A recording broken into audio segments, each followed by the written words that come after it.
Their album, Brothers in Arms, is the 8th best-selling album in UK history. They have spent over 1,100 weeks on the UK album charts, the 5th most of all time. They were called the biggest British rock band of the 80s by Classic Rock magazine. They are one of the most commercially successful British rock bands, with more than 120 million albums sold worldwide. In August 1986 saw the launch of MTV Europe, and the first music video to be on the playlist was Money for Nothing. They were inducted into the Rock and Roll Hall of Fame in 2018. This is the story of Dire Straits. Formed in London in 1977 and originally called Calf Racer, Dire Straits' sound drew from various different influences, including country, folk, blues, jazz and pub rock. The band's original lineup consisted of the brothers Mark and David Knopfler, bassist John Isley and drummer Pick Withers. The name Dire Straits was originally coined by a musician flatmate of Pick Withers, allegedly thought up while rehearsing in the kitchen.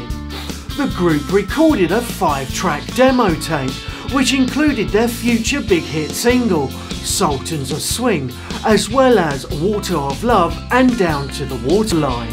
After a performance in the Rock Garden in 1977, they took the demo tape to MCA in Soho, but they were turned down.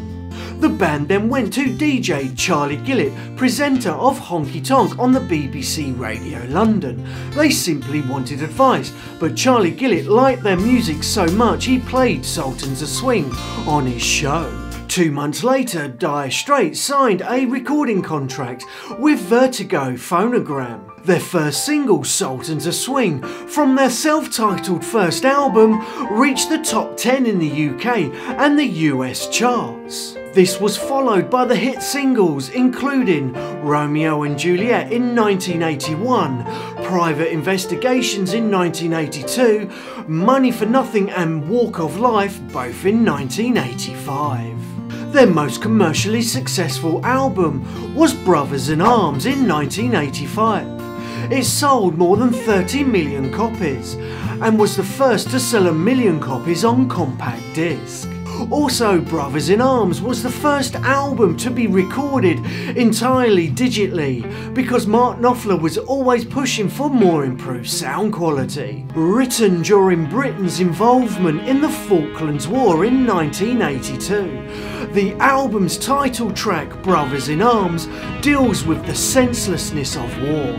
The 1985-86 Brothers in Arms World Tour, which followed their album, was a phenomenal success, with 2.5 million tickets sold.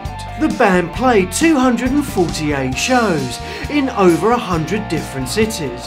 After the Brothers in Arms World Tour ended, Mark Knopfler took a break from Dire Straits, and during 1987 he concentrated on solo projects and film soundtracks. In September 1988, Mark Knopfler told Rolling Stone magazine that Dire Straits was to disband. The tremendous success of the Brothers in Arms album and the tour that went with it left the band members under significant amount of stress.